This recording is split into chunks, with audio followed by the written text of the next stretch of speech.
Tudo certo, já tem 5 pessoas aqui. Ok.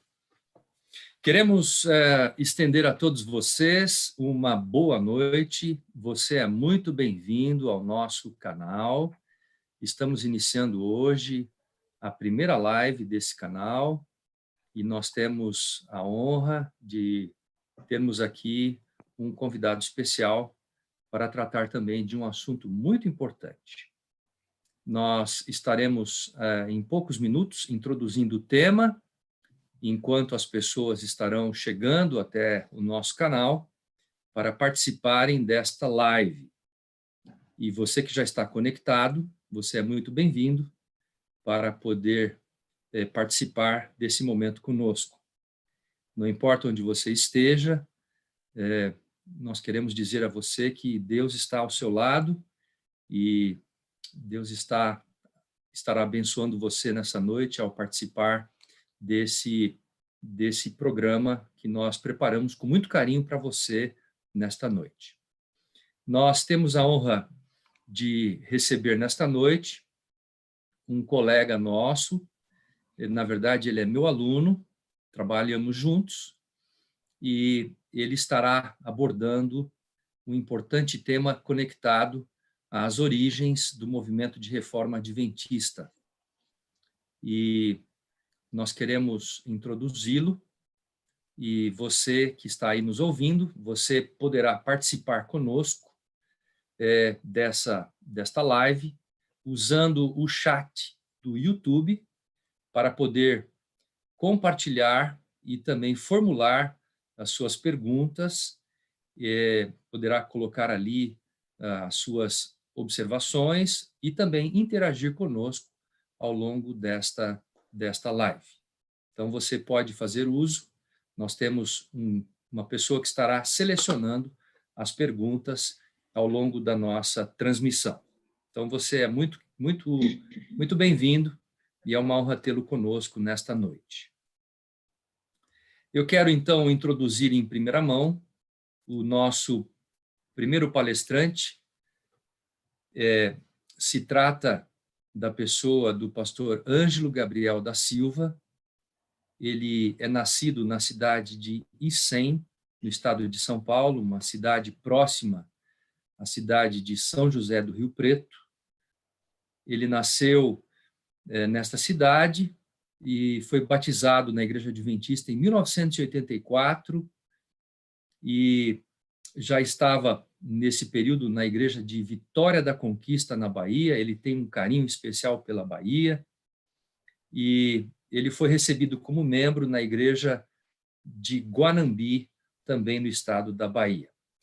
O professor Ângelo é casado com a Cátia Silene Domini da Silva, e eles têm 2 filhos, são 2 indivíduos que trabalham para Jesus também, um já é pastor Eleazar, e também o outro que está cursando a teologia é o Wesley.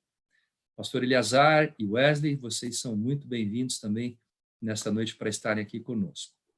E eles possuem 3 netinhos, então já são muito experientes.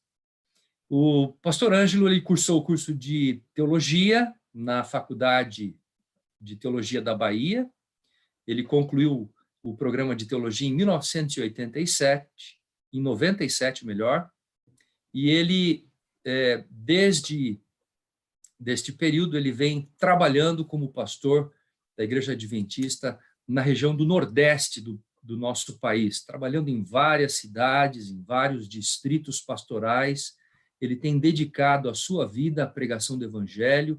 Vocês verão esta noite o seu amor, a sua paixão pela pregação do Evangelho. E também o pastor Ângelo, ele está atualmente cursando o programa de doutorado em teologia aqui no NASP, em parceria com o SATES, que é o South African Theological Seminary, e ele estará, no ano que vem, completando 23 anos de ministério ao longo desse período em que ele já está trabalhando na igreja aqui no Brasil. E o pastor Ângelo, ele é um aficionado pelo estudo, ele gosta de estudar e ele tem predileção por alguns temas de estudo. Ele gosta de estudar a história da igreja, ele gosta de estudar temas ligados à área de música e adoração, de pesquisa à Bíblia, a palavra de Deus, e também de estudar sobre a manifestação do dom profético através dos escritos de Ellen G. White.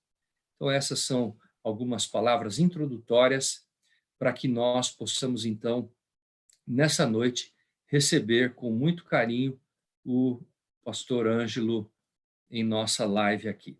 Recentemente, o pastor Ângelo, ele esteve estudando o tema das origens do adventismo da reforma, ele já estuda isso há muito tempo, mas ele recentemente traduziu um livro que eu quero mostrar para vocês agora na tela. Esse livro foi traduzido pelo pastor Ângelo. Se trata de um livro que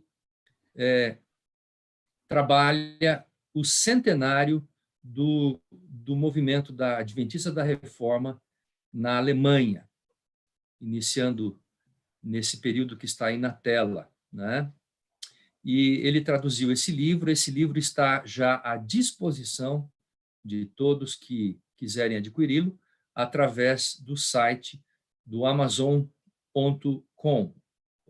Você vai encontrar lá os livros do Amazon e você encontrará esse material também que já está traduzido para o português, né?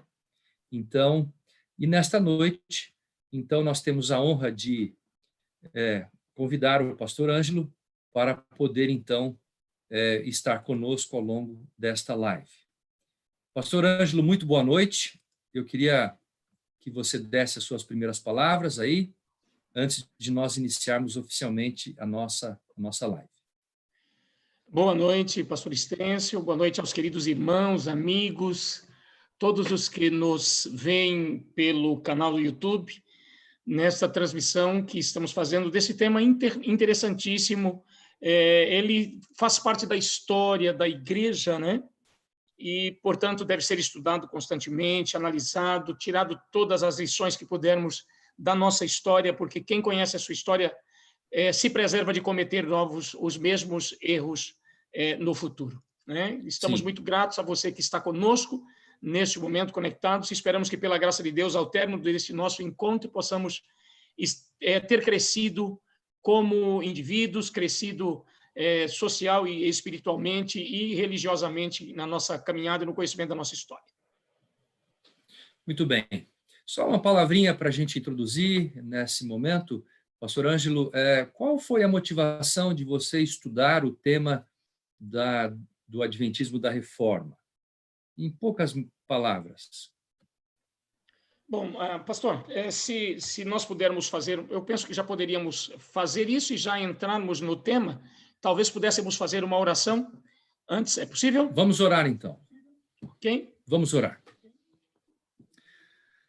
Louvado seja o teu nome, Senhor, pela bênção deste dia, pelo teu cuidado e amor infinitos para conosco.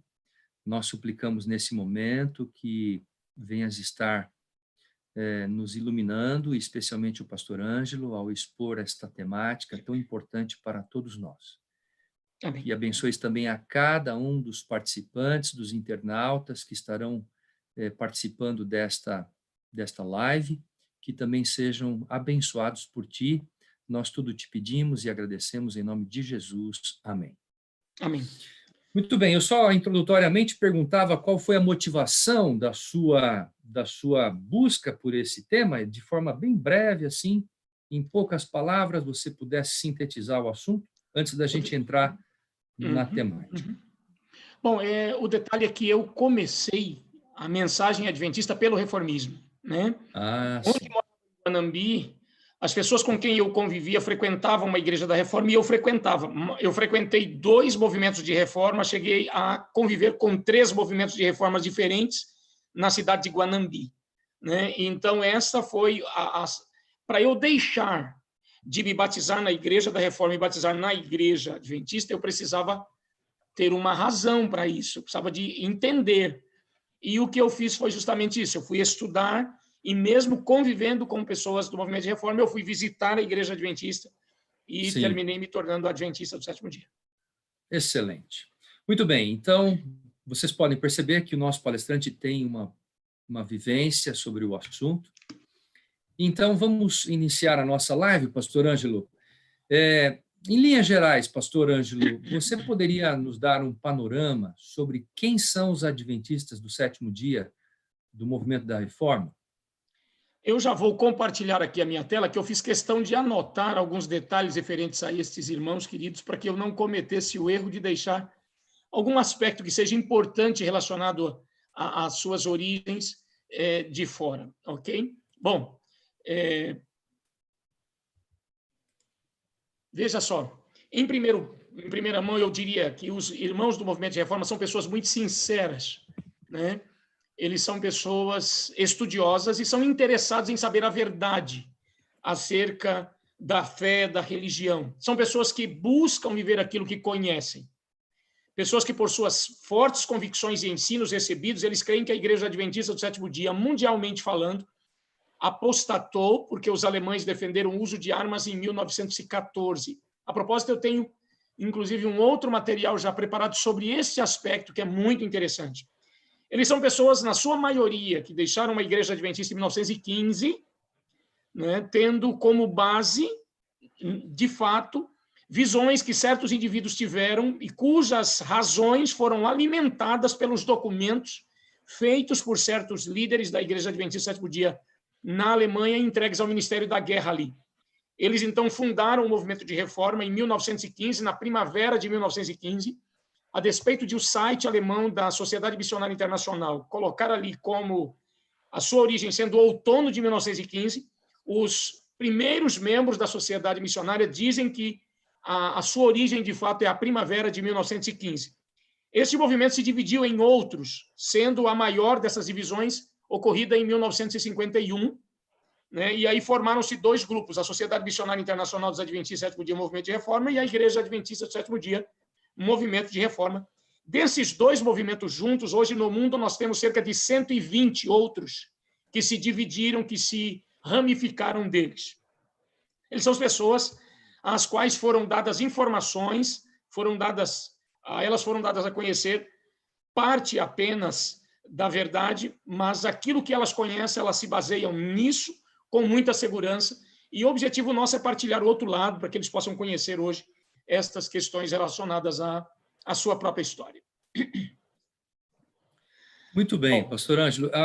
Uma outra questão que nós queríamos destacar é o seguinte: como e quando nasceu o primeiro dos 120 movimentos de reforma, dentre os quais se destacam a Sociedade Missionária Internacional dos Adventistas do Sétimo Dia, né, o movimento da reforma, que tem a sua sede lá em Cedartown, nos Estados Unidos, e também o movimento da reforma na sede de Roanoke, nos Estados Unidos. Esses são os movimentos mais, poderíamos dizer assim, mais vistos, né? Eles são os maiores movimentos. Um parece vir com cerca de 40 mil membros, eu não me lembro aqui agora, não peguei esse dado específico, tenho isso anotado, mas são os dois movimentos que têm alguma repercussão, né, pela quantidade de membros. Os outros são movimentos pequenos, sim, originados deles. Muitos dos movimentos deles originados se desfizeram ao longo do tempo, né? Quando nasceu o movimento aqui é muito importante. Quando nasceu esse primeiro dos 120 que se originaram deles ao redor do mundo, é muito importante. O quando aqui vai dizer muita coisa, né? Bom,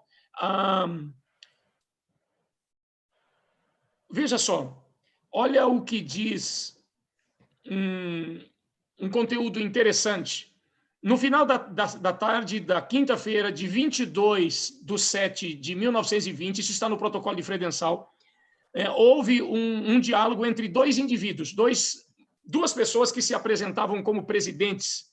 Primeiro, o pastor Arthur Daniels, presidente da Conferência Geral dos Adventistas do Sétimo Dia, e Edmund Lechler, que se apresentou naquele encontro como presidente do dos Adventistas do Sétimo Dia. Neste momento, eles já tinham o nome de Sociedade Missionária Internacional dos Adventistas do Sétimo Dia, estabelecidos sobre a antiga plataforma de 1844. Né? Arthur Daniels, ele pergunta para o Edmund Wessler quando teve início a sua organização. O Edmund Wessler diz, em 1915, isso está no protocolo de Friedenthal, né? Página 16, depende da edição que você tenha, da qual foi a publicação, página 16 em um, página 23 em outro. E Richter diz que, mais especificamente, que é um dos outros fundadores, diz que foi na primavera de 1915. Agora, eu gostaria de mostrar quem foram os indivíduos que, nesse início, olha, é bem importante, muito importante esse detalhe, 1915, ok?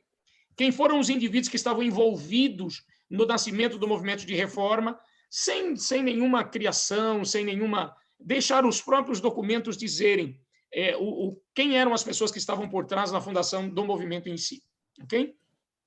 Bom, a princípio começa a guerra em agosto de 1914, passam-se de agosto até dezembro de 1914, tudo entre os membros da igreja, não existe nenhum problema, isso são 5 meses, não houve nenhuma diferença de opinião, nada de protestos, nada de perturbação, nenhuma disputa, nenhuma cisão em nenhuma de nossas igrejas acerca desta questão. Aliás, um dos fundadores do movimento de reforma, nesse momento, estava na guerra lutando, ok? Daqui a pouco eu passo informações mais precisas sobre ele. Esse movimento de reforma, diz Richard Ruling, que é o autor do protocolo de Friedenthal, ele diz, esse movimento de reforma começou no início de janeiro de 1915 e surgiu sobre uma questão inteiramente diversa, isto é, a visão que algumas pessoas alegavam ter recebido acerca do fim do tempo da graça. Então, a pessoa que constrói o documento comprobatório da reunião em Friedenthal, que é o Richard Ruling, ele faz esta afirmação a ninguém mais, ninguém menos do que ao presidente do movimento de reforma de 1951, o Dmitry Nikolici, em 1957. Aqui entra em cena uma pessoa muito importante. O seu nome, muito provavelmente, o seu nome completo era Johann Friedrich Wick, chamado comumente de Johann Wick, né? Vocês estão vendo a minha tela tranquilamente aí, ok? Positivo. Ok. Então, veja, esse indivíduo, Wick, é um dos que aparece nas narrativas de Ruling e de diversos outros, muitos autores, inclusive que não tem nenhuma ligação com a Igreja Adventista, fazem alusão a esse moço como um dos visionários que teria provocado o início do movimento. Temos a seguinte narrativa feita por Ruling. 2 membros leigos conhecidos meus, Ruling conhecia estes 2 indivíduos. Johann Wick, Wick é uma, na verdade, se tem ali o ezinho, mas a pronúncia alemã termina Wick mesmo. E o irmão Adolf Sutter. Eles foram, como muitos dos nossos membros de igreja, recrutados para o exército alemão e mandados a Berlim para treino básico, dizer. Ali, esses 2 homens recusaram deixar-se vacinar e foram mandados para a prisão militar por um período de 7 dias. Há uma informação outra de que seriam por 14 dias, numa outra fonte. Enquanto na prisão militar, Johann Wick afirmou ter tido uma visão que escreveu e mandou para que fosse publicado pela editora adventista em Hamburgo, não é?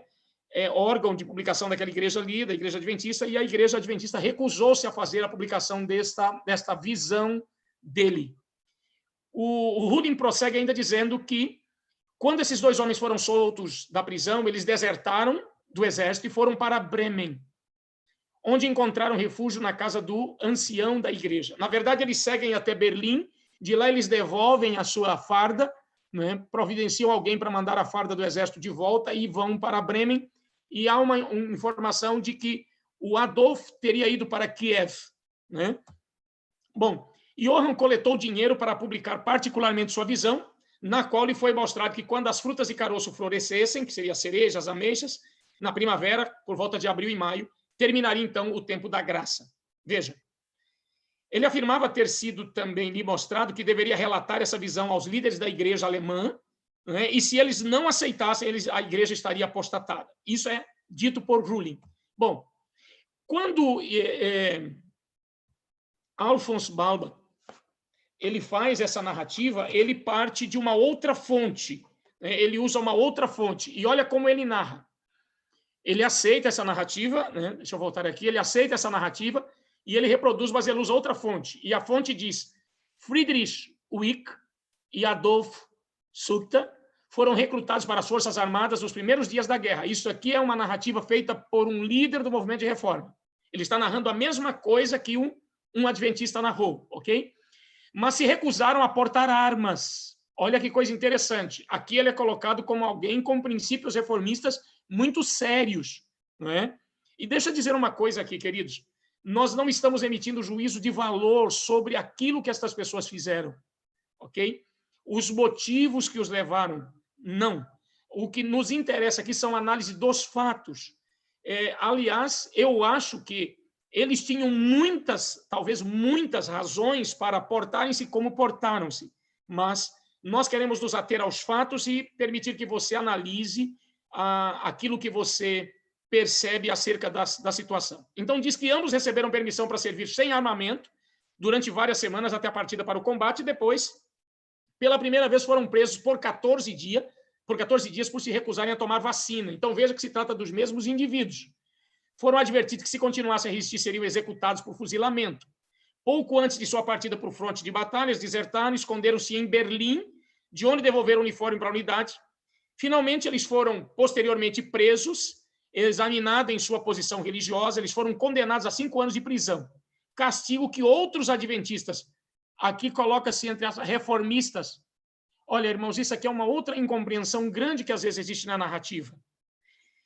Eu desafiaria os irmãos do movimento de reforma a fazer um estudo sobre isso mais profundo. Vão perceber o seguinte: você poderá encontrar, no mínimo, eu vou dar uma média mínima, de pelo menos 10 pessoas, 10 adventistas, heróis de guerra, que se recusaram e que foram presos, maltratados, sofreram terrivelmente, para cada irmão reformista.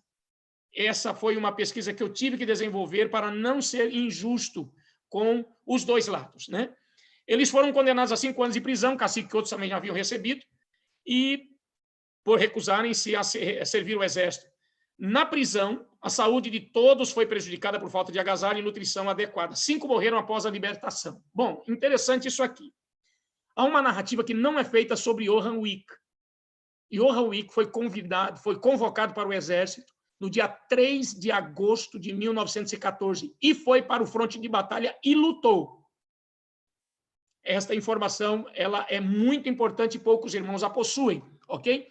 O próprio Wieck informa que ele não era objetor de consciência, uma vez que ele descreve, e aqui está o seu escrito, ok? Isso aí é um escrito por ele, uma vez que ele escreve que fora soldado desde 13 de agosto de 1914 e teve que lutar. Está aí na sua fonte das Zeugnis letzten Gemeinde, página 10, ele diz, esse escritor, esta parte grifada aqui em vermelho, né, com a seta apontando, diz: esse escritor usou casaco colorido, uma referência ao uniforme do exército alemão, desde 13 de agosto de 1914, e teve que lutar, mas principalmente teve que ter fé, né, para sobreviver ali. Bom, paradoxalmente, o mesmo autor do movimento de reforma, nesse mesmo livro aqui eu fiz a leitura dele na página 190. Agora você vai para a página 76 do mesmo livro, né? E esse mesmo Wieck e esse mesmo Suchter, ele é tratado, usa-se um outro nome para ele, usa só o Johann, né? E ele é tratado como uma pessoa completamente diferente. Olha a narrativa. Johann Wieck, membro da Igreja Adventista do Sétimo Dia, foi preso. Veja aqui que ele não é mais reformista. Veja que a ocasião é a mesma, mas o autor deu outra forma de narrar ao fato. Foi preso por recusar-se a tomar vacina. Veja que se trata da mesma pessoa, do mesmo evento, da mesma situação. Em 21 de janeiro de 1915, ele teve algumas visões nas quais declarava que Deus lhe mostrara que o fim do tempo da graça viria na primavera daquele ano. Lá, como se falou apenas da questão da consciência, como objeção de consciência, ele é colocado como um reformista, né? Porque ele foi punido do mesmo jeito que outros reformistas foram. Aqui não. Aqui ele é colocado como se ele fosse um adventista, né? Que teve visões falsas, né? e que Deus lhe mostrara que o fim do tempo da graça viria na primavera daquele ano. Ele queria que a igreja publicasse suas visões, como os líderes da igreja se recusaram a fazê-lo, ele as publicou particularmente e enviou um exemplar a cada ministro dessa igreja na Alemanha. Nunca pertenceu ao movimento de reforma, mas seu nome continua a ser usado para difamar-nos, caluniar-nos. Citam-no como fundador do movimento de reforma. Está aí na página 76 desse livro que eu acabei de mostrar aqui. Deixa eu falar uma coisa e fazer justiça tanto ao movimento quanto ao Johann, ou Friedrich Johann Wieck. Este indivíduo ele não foi um fundador no sentido de continuar no movimento, no sentido de organizar o movimento. O que ele fez, na verdade, foi estabelecer as primeiras razões para o movimento de reforma nascer. Eu espero clarificar isso à medida que eu for avançando. Mas uma coisa que a gente precisa perguntar aqui agora com honestidade para os textos narrados, né, lidos. Por que o Wieck era um reformista na hora que foi preso por se recusar a portar armas e violar o sábado? E na hora que ele teve visões enquanto cumpria a pena por ter sido preso por se recusar a violar o sábado, ele não era mais reformista. É impossível que nós possamos desassociar esses dois Wiecks, criar dois Wiecks, dois Adolf Zuta, não é? E criar 4 pessoas aqui quando são apenas 2, não é? O Wieck preso por recusa do porte de armas e negação de violar o sábado é o mesmo das visões. Agora nós precisamos saber o que o Wieck fez e com quem ele se juntou quando desertou em fevereiro de 1915. Isso vai explicar quem fundou o movimento de reforma. Isso é muito importante, porque ele foge, vai para Berlim depois da sua deserção. De Berlim, como eu disse, ele devolve o seu fardamento para o exército, né? Ele foge de Berlim para Bremen, e de Bremen o Adolfo vai para o Kiev, né? E ele fica em Bremen. O Berlim ficava como que no meio das duas, uma numa direção, outra na outra, né? O Wieck é citado no protocolo de Friedsaal. Muito importante esse aspecto. Olha como ele é apresentado no protocolo de Friedsaal. Um homem de Berlim, veja que o protocolo não cita o nome dele, que foi posto na cadeia porque negou a vacinar-se, que tem visão na cadeia, quer publicá-la pela igreja, que não aceita. Ele sai da cadeia, vai para Bremen e a publica. Protocolo de Friedsaal, página 15. Ok? Quem de Bremen ajudou o Wieck a publicar e distribuir sua visão? Esta pessoa é a pessoa-chave. Esse pode ser chamado de fundador da reforma. O seu nome era Wilhelm Richter, ancião da Igreja Adventista de Bremen, que por causa disto foi excluído junto com o próprio Wieck da Igreja Adventista.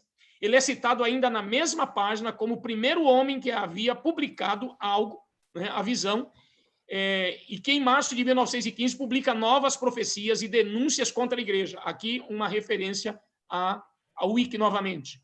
Na página 22 do protocolo, Doessler diz que alguns dos escritos não foram publicados por eles, mas a seguir admite a maioria deles, incluindo 5 destes profetas visionários. Os que ele rejeita, porém, têm total ligação com aqueles que ele aceita. E isso é muito importante.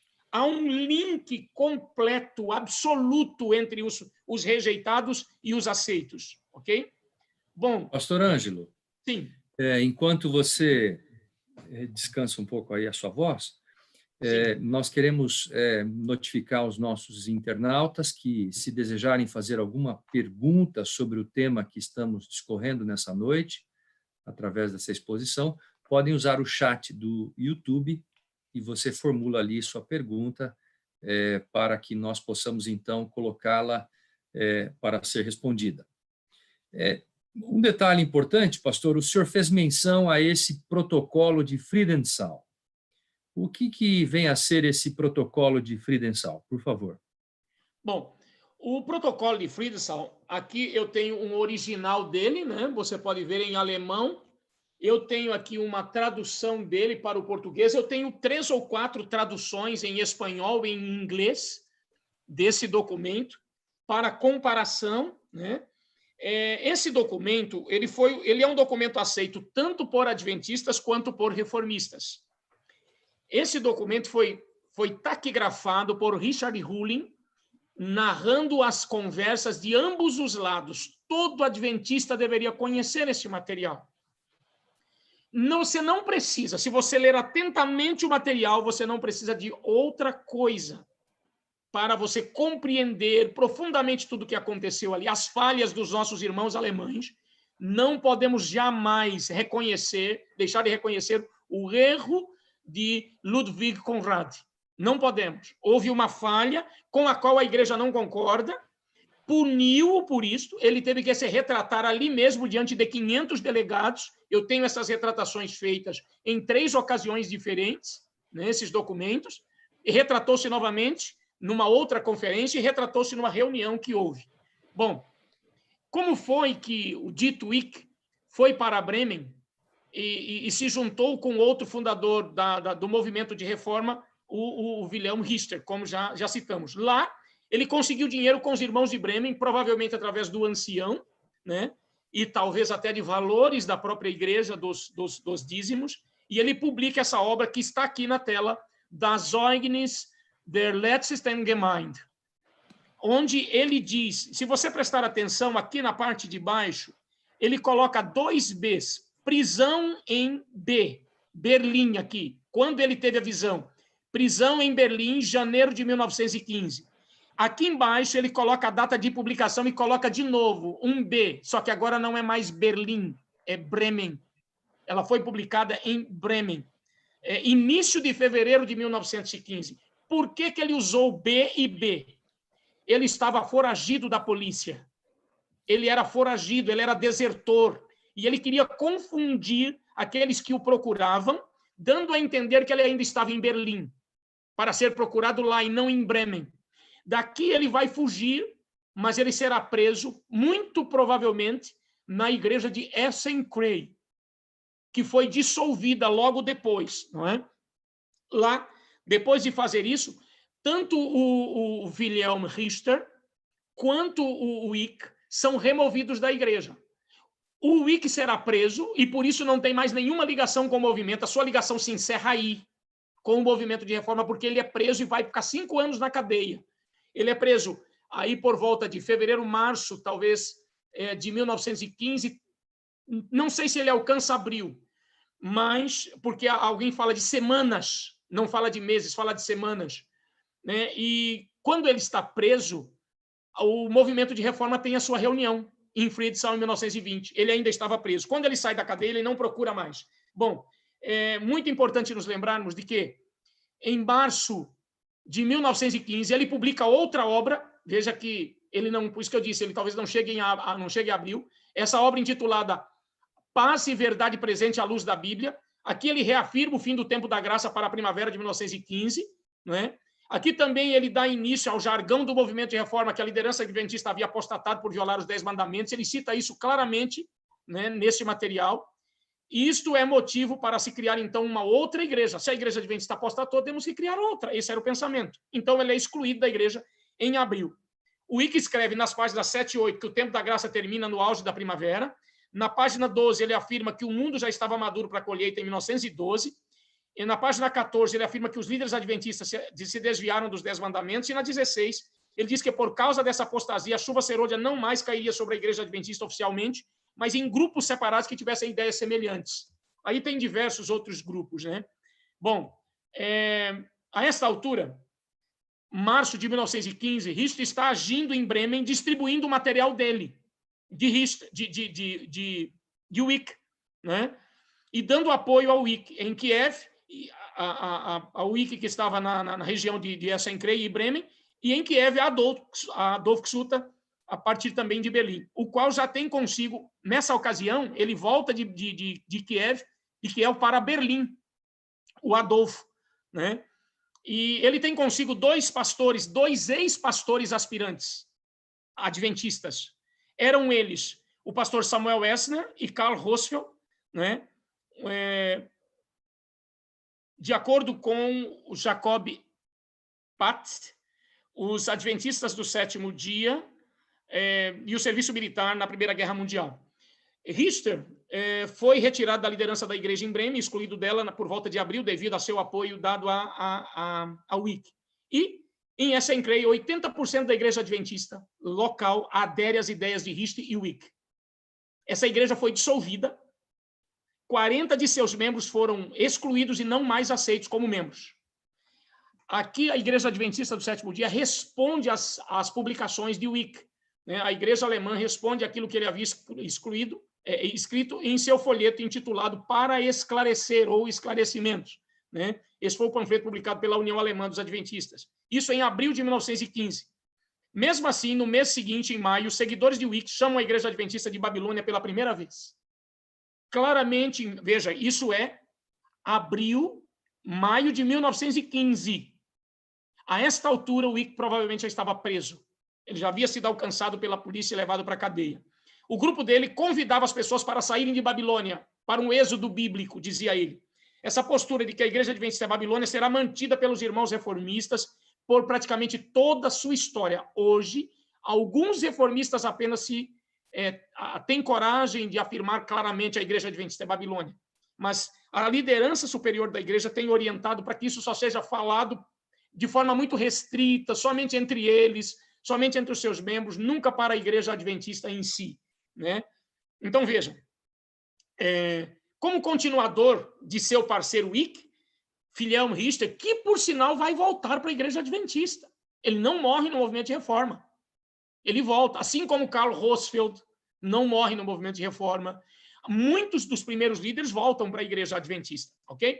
Então, uma vez que o Wick estava preso, Richter deu continuidade à sua obra, publicando ele mesmo seu escrito, quando, em setembro de 1915, perdão, eu coloquei aqui, perdão, de 2015, não, é 1915, ele publica essa obra aqui, Protesto, né, intitulada Protesto, em 1915. Ele faz essa publicação em Bremen. Veja que ele está aqui, você pode encontrar o nome aqui, Bremen. Ele está de volta a Bremen, uma vez que a igreja de Essen-Krei foi dissolvido. Na revista reformista Guardião da Verdade, Wahrheit der Wahrheit, primeiro número especial, você vai encontrar aqui duas imagens. Uma mulher vestida do sol, é a Igreja da Reforma, e uma mulher assentada na besta, a Igreja Adventista. Veja a que ponto eles conduziram o pensamento. A Igreja Adventista é a grande Babilônia do Apocalipse, né? E isso vai ser o jargão deles por muitos e muitos anos. Todas as suas afirmações vão girar em torno disso. E Johann Friedrich Wick dá início ao movimento de reforma, mas ele não se torna membro dele. Por quê? Como eu disse, em abril, maio, suas profecias não se cumprem e ele fica claramente exposto como um falso profeta. Todo mundo sabe que ele é um falso profeta, não houve fim do tempo da graça. Não é? A guerra não acabou com o planeta, como foi dito. E ele logo foi preso como desertor, condenado a 5 anos, como já disse. Seu amigo Adolf também morre na prisão, por sinal, logo após sair. E ele sai da cadeia, mas não se envolve mais com o movimento. Agora, a pergunta que fica é, quem lançou as bases para o movimento de reforma? Ele. Seus escritos. O seu amigo o Wilhelm Richter deu continuidade ao seu trabalho, não é? O recém-nascido movimento de reforma terminaria aí.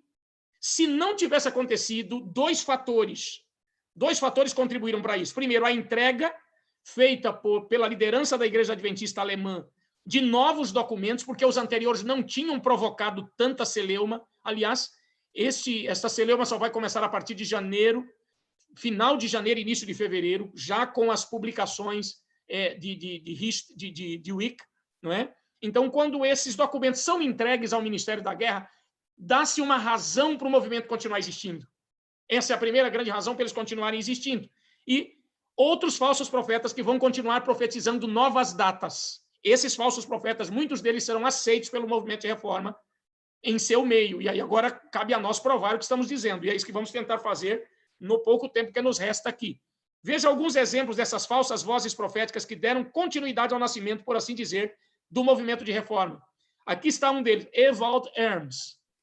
O protocolo de Freestyle, esse livro aqui, o líder do movimento de reforma reconhece esse indivíduo como sendo parte do grupo, e ele diz, esse documento é nosso. Reconhecemos como sendo nosso. Publicado por Ewald Hermes em abril de 1915. Nesse documento, ele tem afirmações claras, né? Atente para a data de publicação. O autor é um iniciador do movimento de reforma e não um indivíduo que se juntou a eles posteriormente e depois os abandonou. Não. Ele está lá no começo. Veja a data. Né? A data mostra que ele está na origem do movimento. Na página 23 do protocolo de Friedenthal, os reformistas o reconhecem como sendo um deles, através desse documento. O próprio Hermes escreveu em seu alto clamor para que as pessoas lessem as profecias de Wicca. Na noite de 17 e 18 de abril, recebi a tarefa de escrever as seguintes passagens da Bíblia na parede como uma voz poderosa, como um alto clamor. Meu filho humano, eu o coloquei como guarda da casa de Israel. Vamos agora observar que o novo guardião de Israel diz, ele escreve, mesmo em outros lugares, por exemplo, na Alemanha, a chuva começou a cair, referência à chuva serôdia. Por favor, leia e verifique os 2 panfletos dos irmãos da Alemanha. Então, eles, os escritores, os roteiristas, Wick, Stobe, Richter, Penner, em sua opinião, receberam a chuva serôdia. Ou seja, ele faz alusão a estes escritores que estavam na Alemanha anunciando, né, a chuva serôdia. Sob a influência dessa chamada chuva serôdia, o Wick anunciou o fim do tempo da graça para a época da floração das frutas de caroço em 1915, na primavera, no caso. Penner, por outro lado, afirma que a porta da graça não se fecharia até o outono de 1915. Está aí o alto clamor, né, escrito por eles também, página 1. Eles estavam tão ligados por defenderem as mesmas coisas e recomendar um ao outro que o que o outro escrevia, que a Associação Central Alemã da Igreja Adventista, em 20 de julho de 1915, fez uma circular refutando todo mundo junto, todos eles. Hermes, Wick, Stobe, Richter e Penner. Todos eles foram refutados nesse documento, nessa circular aqui da União Central Alemã, da Associação Central Alemã da Igreja Adventista. Um alerta contra estes 4 indivíduos. Veja, estavam todos no mesmo lugar, defendendo as mesmas coisas, ok? Aqui nesse outro documento, Ewald Hermes, no seu documento último chamado de advertência, após várias edições dessa revista, Hermes se desentendeu com o movimento de reforma e foi excluído dele. Ele foi para Berlim, onde fundou um próprio movimento dele com o nome de Propagação das Escrituras para a Missão Interna, o último chamado de advertência. Antes, porém, ele publicou várias dessas revistas em conexão com a liderança do movimento. Quando esse número, em 1919, apareceu, Hermes já tinha renunciado à liderança do grupo provisoriamente, porque ele ficou com perturbação mental. E assumiu a liderança do grupo dele lá em Berlim, Heinz e Marga Bune, né, por um período. Esse documento também é aceito pelo movimento de reforma na página 25 do protocolo de Friedensau, como sendo um documento que pertenceu a eles, de alguém que foi do seu grupo. O último chamado de advertência, ok?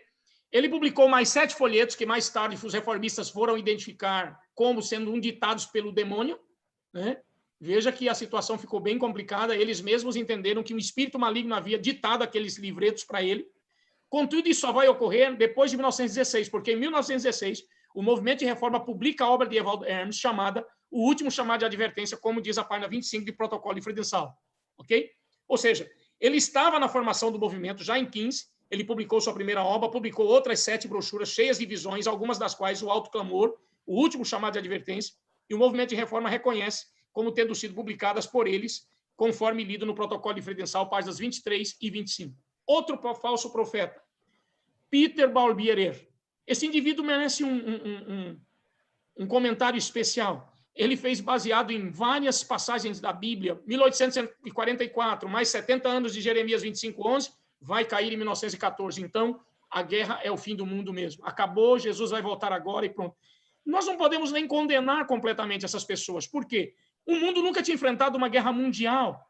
O problema deles foi a persistência posterior, né? Mas o mundo nunca havia enfrentado uma guerra mundial. Estavam numa coisa terrível, uma situação. Esse aqui foi um documento escrito por ele, está aqui na tela, né? É admitido pelos membros do movimento de reforma como também sendo um escrito originalmente reformista. Tinha falsas profecias nele. Ele diz, a partir de 1517, inicia-se a reforma, mais 400 anos, a declaração de Lutero.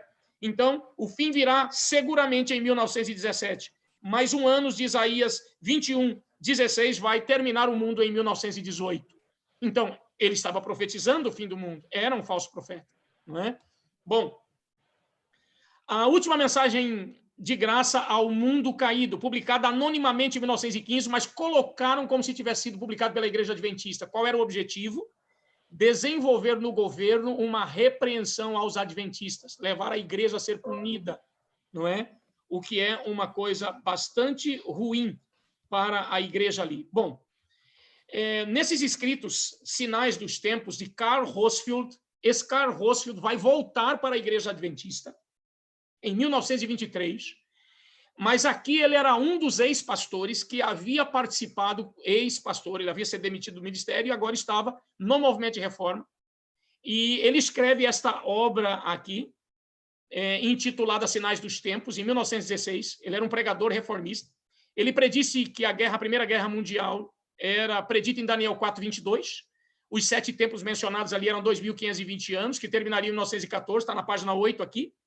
Em 1914, o alto clamor começou, também na página 8. A Primeira Guerra Mundial terminará com Armagedon, página 10. A Igreja Adventista teve 70 anos, de 1844 a 1914. Veja que é a mesma ideia do anterior, né? Para proclamar a mensagem dos 3 anjos, página 17. A IASD tornou-se Babilônia, diz ele, não é? Porque a mensagem em Babilônia caiu, sai dela, povo meu, tornou assim oportuno novamente para o sincero povo do advento, página 25. Roosevelt foi excluído em 1918 do próprio movimento de reforma e retornou a eles logo depois, né, após a reunião de Friedsaal, e em 1923 ele voltou para a Igreja Adventista. Interessantemente, quando volta para a Igreja Adventista, ele escreve um livreto, um folheto, intitulado Os Irreconciliáveis, em que ele acusa o movimento de reforma de estar enquadrado naquele texto de Paulo, que os homens serão implacáveis, irreconciliáveis, caluniadores e tal e tal. Por quê? Porque ele teve conhecimento de que na reunião de Friedsaal, Peter Barbierer confessou a ele que o movimento de reforma, os líderes não queriam uma reunificação, queriam que o pastor Arthur Daniels reconhecesse a apostasia da igreja e entregasse a liderança mundial da igreja para eles. E quando Peter disse amém à oração de unidade feita pelo pastor Arthur Daniels, ele foi tremendamente repreendido posteriormente. E ele confessou isso para Hochschild, e Hochschild, então, narra isso no seu livreto, que nós temos aqui também. Bom, diversos outros falsos profetas aparecem aí, né, como continuadores de Wicca. E Balba cita alguns deles. Exemplo. Então o inimigo começou um ataque mais forte contra a verdade, trazendo erro e fanatismo às nossas fileiras. Agora ele vai citar alguns. Muitos lembrar-se-ão dos nomes como Sturm, Hermes, que é o Ewald Hermes, Fratz, Kerstin, que é Gertrude Kerstin, Jeske, Porsack, Schamberg é um outro, e Bach, e suas pretensas visões e inspirações. Página 80 desse livro, História do Movimento de Reforma. Na página 197 ele diz: os poderes das trevas nos enviaram mais alguns falsos reformadores naquela época, tais como Hermes, Stenzel, Langsted, Fratz, Fisch, Bach, Tenleberg, Beck, Heine, Gerson, Beck, Portseck e Schamberg e outros. Mas o erro foi desmascarado e a verdade triunfou. No mínimo, Balbach reconhece a presença desses indivíduos no movimento de reforma, mas alguns deles não estavam só presentes, eles foram a causa. As suas falsas profecias foram a razão da existência do movimento. Sim, mas a guerra foi que provocou. Se não tivesse, talvez, aqueles documentos da guerra, o movimento de reforma teria outra história, mas ele existiria do mesmo jeito. Por quê? Aquele grupo que nasceu com Wicca estava determinado e ele iria à frente.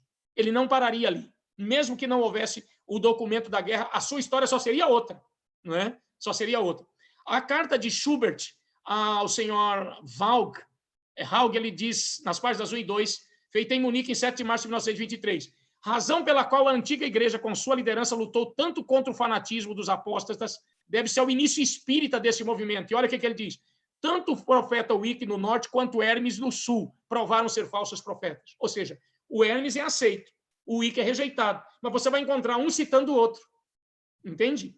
Eles acabaram sendo a causa da divisão com outros elementos inflamatórios, os outros elementos aqui são a questão da guerra, que não pertencem mais, e outros indivíduos, que não pertencem mais à direção, não é? Karl Hochschild, por exemplo, e que estão parcialmente ausentes e degenerados. Foram os que, através de suas falsas visões, cujo material impresso ainda temos em nossas mãos hoje, estavam em guerra. Barbierer anunciou a vinda do Senhor para 1918. Seus falsos profetas anunciaram que as pragas cairiam já em 1915. Então, veja, não foi o Wicca, foram diversos falsos profetas que deram origem ao movimento. Albert Miller foi presidente mundial do movimento de reforma. E ele escreveu na sua brochura Igreja, o Fundamento da Verdade, páginas 4 e 5, o seguinte: no entanto, devemos saber quais são as afirmações da Bíblia sobre os falsos profetas, obreiros maus, falsos apóstolos, falsos irmãos e falsos mestres. Exceto um dos irmãos, que fora cofundador da Reforma, eu como pregador e presidente, ocupante de outras funções desde os primeiros dias do movimento de reforma, conheci pessoalmente a todos os irmãos. E ele diz, conheci pessoalmente Evaldo Hermes. Suas visões publicadas por ele em tratados, após serem examinadas, mais tarde revelaram que continha espiritualismo, ainda que muitos irmãos acreditassem inicialmente nele. Ele publicou logo após 7 escritos que foram considerados ditados por um espírito maligno e que em seguida levou a ser expulso pelos reformistas de suas fileiras. Hermes publicou seu material, que foi aceito pelo movimento de reforma em abril de 1915. É só a gente olhar lá no protocolo de Friedsal. Por isso que eu disse, o protocolo de Friedsal, ele é chave. Se você tem os documentos que aparecem ali e analisa o que aconteceu, você não tem dificuldade para perceber a origem do movimento. Aqui está a carta aberta, né? Essa Offener Brief de Wilhelm Richter, feita em 1949. Ele diz, era dezembro de 1945, quando tomei a decisão de me juntar à Igreja Adventista do Sétimo Dia. Eu pertencia ao movimento de reforma desde o início, primavera de 1915. Olha quando começou o movimento, Wilhelm Richter diz que foi na primavera de 1915, o fundador, aquele que estava ligado intimamente ao WIC. Ele diz quando o movimento começou, primavera de 1915, como pregador. Eu fui um dos primeiros irmãos do movimento de reforma, diz ele nas páginas 1 e 14. Richter não foi um falso profeta, precisamos ser justos com ele. Aliás, ele inclusive volta para a Igreja Adventista, como ele dizia em 45, não é? Ele diz, ele não foi um falso profeta, porque ele não fez nenhuma falsa profecia, mas ele distribuiu material de outros e fez um protesto contra a igreja também na época, baseado inclusive nas visões de Wick. Bom, falsos profetas admitidos pelos representantes do movimento de reforma em Friedsal como participantes de seu grupo, citados também por Balbachas ou Balbach, Hermes, Stobe, Balbierer, Karl Rosf e Schamberg. Esses são citados no protocolo de Friedsal, reconhecidos como sendo representantes do movimento de reforma. Todos esses falsos profetas aqui. E é só pegar o protocolo de Friedsal e olha lá. Não, esse documento é nosso. Não, isso aí foi publicado por nós. Não, reconhecemos como nosso, sim. Não, esse nós não queremos. Não é do nosso grupo. Era de Wick. Mas e os outros? Estão todos aqui reconhecidos. Então, a origem do movimento de reforma não teve falsas profecias? Sim, teve. Lamentavelmente teve. Os irmãos não são culpados disso. Eles não são culpados disso. Mas a origem precisa ser dita como verdade, não é? Falsos profetas não citados do protocolo de Friedsal, mas que são reconhecidos por Alphonse Balbas como tendo estado entre eles. Stenzel, Langstad, Fratz, Fischer, todos esses aqui. Gertrude Kersting é que merece um destaque especial aqui. Por que Gertrude Kersting? Eu tenho vários escritos dela aqui, vários escritos de Bach, né? Mas a Gertrude Kersting, ela vai criar um movimento separado, que é o movimento das cabanas. Ela não se torna membro do movimento de reforma, ela participa no meio deles, mas não se torna um membro efetivo, e ela não se torna membro do movimento das cabanas também, dos tabernáculos, mas ela funda ele. Ela dá as origens para ele ser fundado. É ela que proclama, quem convoca para a primeira reunião e tudo. Mas tudo dá errado porque cai um temporal terrível e as cabanas se desmontam todas, né, nesse dia. Bom, esses falsos profetas aqui, eles não são citados no protocolo de Friedsal, mas são citados por Balbachas como tendo estado entre os líderes entre a liderança do movimento de reforma. Falsos profetas não citados no protocolo, mas que estiveram, influenciaram na origem do movimento, foram citados por Balbachas, né, ou por Balbach, e tivemos acesso aos documentos que eles escreveram. Alguns documentos estão aqui. Gertrude Kersting, 1916. Ela foi negada por Balbach como tendo sido uma dentre eles, mas ela cita o Wick como sendo um profeta verdadeiro. E ela estava lá com eles, né, como profeta verdadeiro, o qual teve visões publicadas e divulgadas. Ela diz, apresento novamente uma breve explicação sobre a floração das frutas de caroço do irmão Wick, bem como a minha revelação de 11 de abril de 1915, dos quase 2 meses de graça. E ela vai repetir aqui uma série de outras informações, mas sempre ligando ao Wick. Esse outro indivíduo, Stenzel, de 1916, ele publica a Guerra Mundial. Em 1º de agosto, diz ele, os 4 ventos foram soltos, página 2. No início da guerra, o selamento começou, página 1. Veja que está falando de selamento aqui. A Guerra Mundial dura até o fim do selamento dos 144 mil, página 10. E a Turquia moverá sua capital para Jerusalém, está na página 11. Está aqui nesta obra a Guerra Mundial, de Stenzel, né? Então, queridos, aqui aparece Richter, que, como eu já disse, não foi falso profeta, mas apoiou os falsos profetas. Richter foi rejeitado como falso profeta pelo movimento de reforma. Mas Richter foi quem deu propagação às suas publicações, e Gertrude Kersting também foi negada por eles, mas cita o Wick o tempo todo, que está ligado a Wilhelm Richter como fundador do movimento de reforma. Então, não tem como separarmos. Profetas que sabemos ter trabalhado com o movimento de reforma, mas que não foram citados nem no protocolo e nem por Barbachas. Quem são eles? Wilberg, na sua publicação O Reino de Deus, na página 2, ele diz que o verdadeiro discípulo de Cristo não tem pátria terrena e nunca levantará uma arma carnal para defender tal pátria. E veja que é a questão da guerra aqui. O que a palavra de Deus nos diz sobre esta última guerra mundial, que ela trará a aniquilação das nações. Ele profetizou que essas nações iriam ser destruídas. E a última congregação, ou seja, a última igreja, que era, no caso, a igreja adventista, se une ao mundo. Página 4. Estamos aqui na finalização. Há uma outra profetisa chamada Ziegler, e em Crey havia profetizado, não é? Essa profetisa, em 22 de abril de 1915, que o tempo da graça estaria terminando no verão daquele ano também. Ela diz, não trabalhamos tanto como na semana passada. Agora, sinceramente, saúdo sua irmã em Cristo, irmã Ziegler. Está no livro de Gustav Tobler, que estamos pleiteando a tradução desse livro também para o português, página 30. Conclusão, então, queridos. E aqui nós chegamos ao final para darmos perguntas, né? Embora o movimento de reforma negue perentoriamente as verdadeiras causas do movimento de reforma, tudo o que vimos até aqui nos mostra que foram, sim, alguns indivíduos que alegaram estar recebendo visões que fundaram o movimento.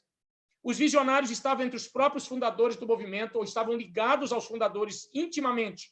Isso desfaz a afirmação de que os visionários se infiltraram entre eles em algum tempo depois e que foram depois expulsos.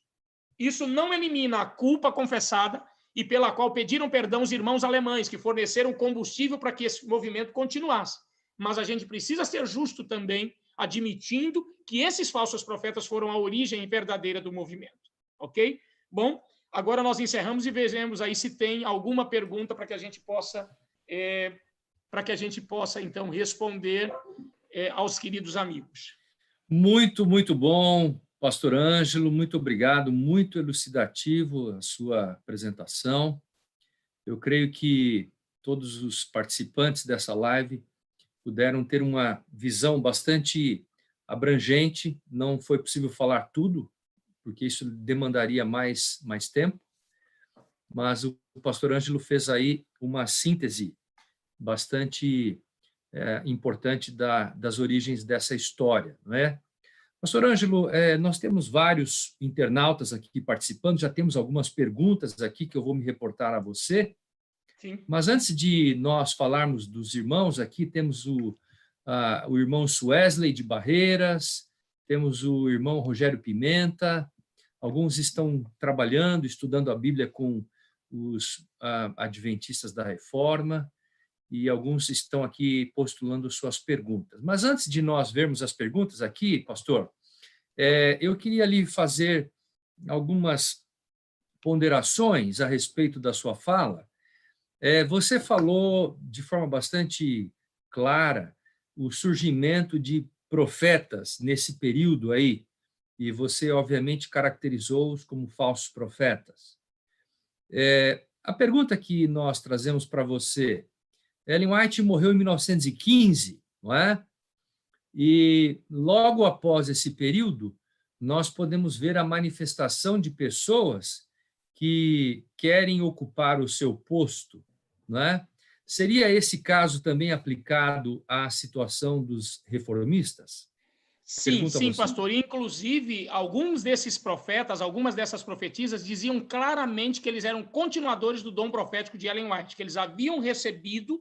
Ela ainda cita assim, assim como a irmã White recebeu a visão, eu também recebi. Do mesmo jeito, ela cita Ellen White como modelo, como exemplo, e ela como continuadora. Muito bem. Então, isso é bastante importante para todos nós nos cientificarmos, né, desse detalhe.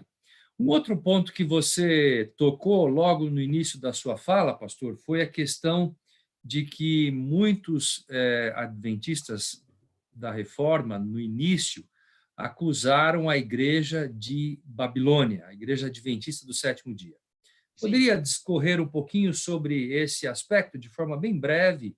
Quais são os pontos que são fatores para sermos acusados como Babilônia? Bom, basicamente, havia o seguinte, uma vez que a igreja rejeitou publicar a visão de Wycliffe, ele já denunciou-a como Babilônia. E todos os que vieram posteriormente também faziam a mesma coisa. Mas depois, com os documentos entregues, especialmente em Dresden. O documento estopim de tudo é o documento entregue ao comando de guerra em Dresden. Por quê? Porque eles estavam em Dresden fazendo um tumulto na igreja, impedindo o culto de se desenvolver e publicando coisas contra o Ministério da Guerra. Isso provocou os líderes da igreja a dar um novo documento dizendo: nós estamos do lado do governo, para manter as igrejas abertas, porque haviam sido fechadas na Bavária, não é? Por causa desses tumultos dos desertores que estavam não só desertando, mas incentivando outros a desertarem. A Igreja Adventista do Sétimo Dia, é muito importante lembrar, pastor, sempre teve soldados no exército, sempre. Ela se organiza em 1863, em 1864 você vai encontrar soldados adventistas no exército. E no fronte de batalha. Mas era a vontade deles? Não. Os que se voluntariavam, a igreja excluía. Mas os que eram forçados aí, a igreja nem punia, porque ele já tinha uma punição grande demais. Não dava para chegar para o indivíduo e dizer assim: olha, você só tem duas escolhas. Ou você fica na frente do pelotão e é fuzilado, ou nós vamos remover e você vai para o inferno. Qual das duas você escolhe? Já imaginou que maldade? Com o Filho de Deus? Não é? Então, devíamos ter piedade daquelas pessoas. E a própria reforma, 1 ano e meio depois que ela nasceu, ela não puniu mais os seus lutadores no fronte de batalha. E temos dezenas deles, temos os nomes deles, temos tudo isso documentado, né, para análise futura, para apresentar. Mas as razões primeiro, as visões não publicadas caracterizou a igreja como Babilônia, porque não aceitou o profeta, que se achava verdadeiro, e depois, por ter entregue documentos ao ministro da guerra. Pastor Ângelo, nós temos aqui algumas perguntas que foram enviadas pelos internautas que estão nos assistindo. O Rogério Pimenta pergunta o seguinte: qual é a principal divergência teológica doutrinária entre os adventistas do sétimo dia e o movimento de reforma? Como que você poderia responder essa objeção? Quais são esses aspectos? Na minha concepção, o que eu tenho estudado me leva a ver que a grande dificuldade dos irmãos do movimento de reforma é compreender a justificação pela fé. Eles tendem a valorizar a justificação pela fé, mas no cerne da coisa, a salvação pelas obras está implícita em praticamente todas as suas ideologias, não é? E eles não são culpados, mas é porque eles receberam esta herança teológica, né, da sua liderança. Se a gente avaliar como a sua liderança se portou ao longo do tempo, a gente vai ver que esta é, de fato, a razão, né, a maior divergência teológica. Existem outras, mas elas estão mais no campo dos usos e costumes, não é? E, obviamente, questões como, por exemplo, a Igreja Adventista ser Babilônia, eles colocam algumas coisas que são muito importantes como sendo prioritárias. Veja, a gente precisa separar o que é importante do que é muito importante, do que é prioritário, do que é base, do que é... Entende? Eles têm essa dificuldade. São, em geral, boas pessoas que querem fazer a vontade de Deus, mas têm uma luta muito grande com o que receberam como herança doutrinária. Ok. Um membro que, por nome irmão Wesley, de Barreiras, Bahia, ele faz aqui uma pergunta sobre o seguinte aspecto. Quem sabe você poderia sugerir alguma literatura para que pudesse ajudá-lo no estudo da palavra de Deus com adventistas do movimento da reforma. Você teria alguma sugestão de alguma literatura para que esse membro pudesse ajudá-lo? Veja só, existem alguns livros que são base. Esse protocolo de Friedsau é fundamental. Mas existe um outro livro, que é este daqui, A Mão de Deus na Sua Obra e na Liderança, né, na Direção do Seu Povo, que tem uma outra edição feita pelo pastor Almir Azevedo, que é esse daqui. Eu tenho 3 edições desse livro, né? Eu tenho a alemã, inclusive. Esse livro é muito importante. O protocolo de Friedsau, junto com ele, se a pessoa fizer um estudo analisando ponto a ponto, ele já vai fornecer os elementos para que você conheça o movimento por dentro. Por quê? Foi escrito pelo líder do movimento de reforma, mas ele foi escrito narrando fatos que não podem ser contestados. Estão aqui, né? e o protocolo de Fritzl, todo adventista. E esse protocolo está disponível na internet. Você, com essas informações que você ouviu aqui, com o protocolo de Fritzl na mão, você já tem a origem do movimento. Agora, depois, é uma pesquisa. A igreja apostatou porque pegou em armas em 1914, 1915, tá? Mas, então, ela sempre foi apostatada, porque desde 1864 já tinha adventistas na guerra. Então, a igreja já nasceu apostatada no conceito deles. Então, essa não seria a igreja de Deus, entende? Então, todos esses fatos juntos. Mas eu colocaria esses livros como os principais e os próprios livros do movimento de reforma. Eu costumo dizer que este livro aqui é uma coletânea de sofrimento. Este livro não deveria ter sido publicado jamais. Sabe por quê? Pastor, se o livro do pecado, que esse livro é chamado de livro do pecado, não é? Porque conta as tragédias do movimento, ele traz uma narrativa trágica, esse daqui traz 10 vezes mais. Tanto por sua espessura, quanto pela quantidade de informações. Se você pegar indivíduos que eu não citei aqui, tem uns 15 indivíduos que eu não citei nessa palestra, que estão narrados aqui, que se você conhece a história dos indivíduos, dá pena do movimento. Dá pena. São pessoas muito sinceras, mas enganadas por estas pessoas que se deixaram levar, lamentavelmente. Né? Excelente, pastor. É possível que algum internauta queira ter acesso a esses materiais que você mostrou aí na nossa live? Você falou que o protocolo de Fritzl nós já podemos encontrar na internet. E quanto a esses outros materiais que você mostrou aí? O livro do pecado também está disponível na internet, pastor. Esse também está disponível na internet. E esse também está disponível na internet.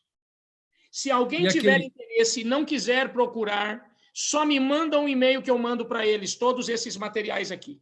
Ok? Positivo. Meu e-mail... Você poderia partilhar o teu e-mail? A gente coloca aqui no chat.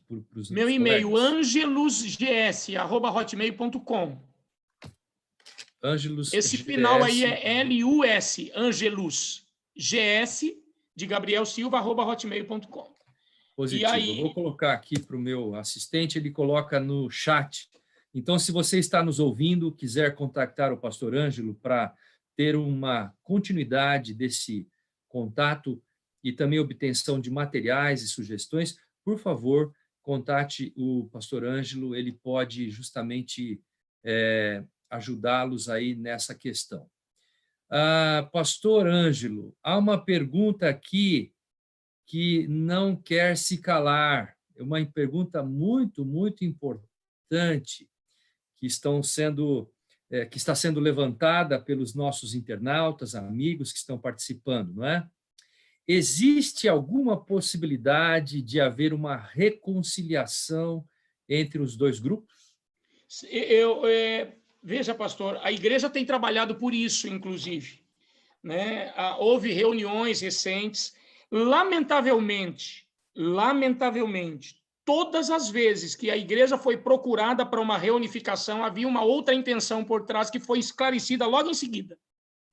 Entende? Por quê? Em 1920, não houve a tentativa de reconciliação, os próprios reformistas disseram depois que não era verdadeira, não havia esse interesse, mas sim de rendição da Conferência Geral, porque uma coisa que a maioria dos irmãos reformistas não sabe é que o pastor Daniels não quis envergonhar terrivelmente o nosso líder na Alemanha na ocasião, o Richard Conrad. Por quê? Ele havia publicado uma nota falsa na revista alemã adventista, informando que a Conferência Geral estava apoiando ele. Essa nota nunca, esse voto nunca existiu. Nunca existiu.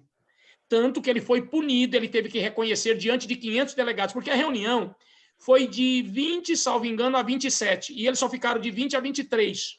Nos dias posteriores, 500 obreiros testemunharam a confissão pública de Richard Conrad, Schubert, Pedro Inhaus e outros que fizeram os documentos, pedindo perdão e dizendo, nós reconhecemos. Eles fazem isso de novo na Conferência Geral de 1922, né? Novamente eles assinam o documento ali, pedindo perdão e se realinhando com a igreja. É por isso que em 1923, Karl Rosfield, que participara como fundador do movimento, publica Os Implacáveis, Os Irreconciliáveis, porque ele diz, se já houve arrependimento, se já houve confissão, por que vocês não se reconciliam? Então, hoje, nós temos uma luta e gostaríamos muito que essa reconciliação acontecesse. E se dependesse da Igreja Adventista, aconteceria. Mas quando, por exemplo, houve essa tentativa de reunificação em 1920, depois de 1922, se descobriu que não havia tentativa de reunificação, era apenas que a igreja reconhecesse e aceitasse a liderança do movimento como sendo a verdadeira.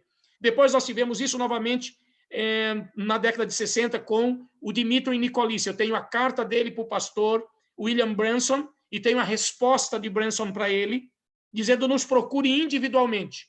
Como receber uma delegação sua, não. Mas queremos que você nos procure individualmente. Ele nunca o fez.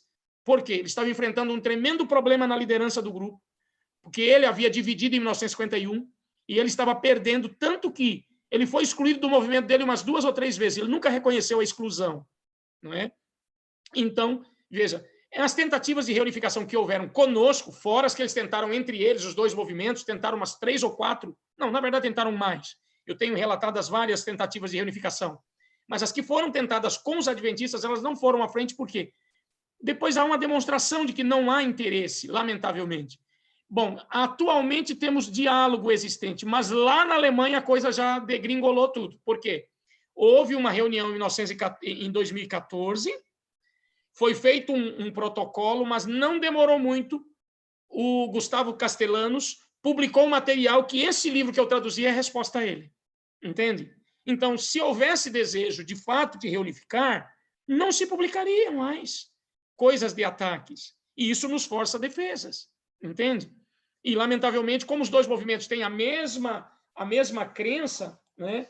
A gente tem aqui, por exemplo, esses são os seus princípios de fé. O que está aqui está no outro. E são os dois movimentos diferentes. Esse da sociedade missionária, esse aqui do movimento de reforma. Entende? A ideia é a mesma. Então, o que se fala de um termina respingando no outro, inevitavelmente. Mas gostaríamos muito, ficaríamos felizes de receber esses irmãos, porque eles têm muita coisa boa que poderia ajudar a igreja. Eu costumo dizer que a divisão lá, em 1915, foi uma obra maligna, que Deus não planejou que acontecesse. Muito bem respondido, pastor. E por incrível que pareça, uma pergunta foi feita aqui por um internauta sobre a questão dos dois movimentos, né? Os missionários e os adventistas do movimento da reforma. Alguém aqui teria perguntado qual é o verdadeiro movimento dos dois. Olha, na minha concepção, os dois movimentos precisam de apresentar uma razão para ser verdadeiro. Agora, se a pessoa quer saber a minha opinião, essa é uma guerra que não nos pertence, não é? É deles lá. Mas se querem saber a minha opinião, quando eu, investigando todos os documentos, a minha conclusão é que a Sociedade Missionária Internacional é a original. Ele é o movimento original. Isso, para mim, não resta a menor dúvida. Entende? Eu não tenho a menor dúvida quanto a isso. Eu não concordo com ela, mas é original. Pastor Ângelo, uma questão que paira aqui também, e tem a ver com a minha pessoa, e eu queria ouvi-lo primeiro também, com relação à publicação dos escritos de Ellen White, o que você tem a dizer a esse respeito por parte dos adventistas da Reforma? Qual a sua visão sobre a publicação de meditações matinais, dos livros? E queria ouvi-lo e também eu vou falar um pouquinho depois. Olha, eu desconheço os aspectos jurídicos que ficam por trás disto. Eu ouço dizer que a pessoa, tendo morrido 50 anos depois, seus escritos tornam-se de domínio público, porém, existem leis que dizem que, se estes livros têm seus direitos autorais transferidos de um grupo para outro, aqueles que os publicam estão sujeitos a sanções penais. Né? A igreja, entretanto, parece não ter muita preocupação em punir estas pessoas, porque entende que, de alguma forma, a despeito de que, por exemplo, se você pega os testemunhos para a igreja traduzidos, olha, meu amigo José Laerte Barbosa que o diga, viu? Ele tem assim uma tremenda crítica ao conteúdo da tradução, não é? Deste material, porque na concepção dele fugiu demais. A gente já tem uma luta tremenda com as traduções originais, né? Muita coisa, vez por outra, muita não, mas vez por outra aparece uma coisinha aqui, uma coisinha ali, que, embora não afete o conteúdo, tem sido sempre corrigido, né, pela casa publicadora. Agora, imagina, olha, desde os primórdios da Reforma, Isso acontece. Eu tenho uma narrativa que não está nessa palestra, mas um indivíduo que foi lá, pegou uma publicação da Igreja Adventista, colocou o nome dele como autor e publicou na Romênia. Pois bem. Né? Então, Pois isso é bem. muito ruim. Eu quero responder essa questão também para o nosso internauta chamado Franco Reader Bonelli, é o nome dele. Ele que formulou essa pergunta, e eu queria falar a você, Franco, o seguinte: a Igreja Adventista, ela obedece às orientações das leis de direitos autorais. Obviamente, nós entendemos, não é, que passados 75 anos, um livro ele já se torna em domínio público, não é? No entanto, eu quero lembrar você que no caso dos escritos de Ellen White, no próprio testamento que ela fez em 1912, no mês de fevereiro, ela disse que os seus escritos seriam administrados e os direitos dos seus escritos seriam todos coordenados pela Igreja Adventista do Sétimo Dia, que formaria um grupo de fideicomissários ou depositários dos seus escritos. E esse grupo se chama White State, ou seja, state quer dizer um grupo de comissários que estariam comandando e liderando toda a publicação, tanto dos escritos que ela escreveu até o dia da sua morte, que são 24 livros. Tá? O último livro que foi publicado é o Profetas e Reis, que ela ajudou a organizar. Ela já estava morta quando esse livro foi publicado em 1916. Então, eu quero dizer a você, que faz essa pergunta, que toda e qualquer pessoa que queira publicar algum escrito de Ellen White deve se reportar ao White State de forma legal, deve se reportar solicitando uma autorização e uma notificação, fazendo uma notificação de que irá publicar tal material, uma vez que ali nesse departamento da igreja é que as pessoas fazem o comando e gerenciam essa questão ligada aos direitos autorais. E eu quero, então, deixar isso claro para você e dizer que todos esses escritos são guardados por pessoas responsáveis que estão fazendo, estão exercendo os devidos cuidados em relação a esses escritos e aos seus conteúdos, obviamente, né? Então, eu espero que eu tenha respondido a sua pergunta. Pastor, ainda tem um detalhe sobre isso que é bastante interessante. Sim. Muitas pessoas não sabem, mas o movimento de reforma na década de 60 tomou um voto para que todo livro publicado de Ellen White após 1915 fosse considerado falso, apócrifo e o seu conteúdo fosse rejeitado. Lamentavelmente, entretanto, quando o texto lhes apetece, lhes serve bem, eles usam de qualquer um, e eu tenho dezenas de citações de livros posteriores a 15, nas suas publicações, dezenas não, centenas e milhares de citações nas publicações deles de livros posteriores a 1915, que eles, quando tem uma citação que discorda do que eles dizem, ele diz que é apócrifo, mas o que lhe serve, então fica bom. Né? Entendi.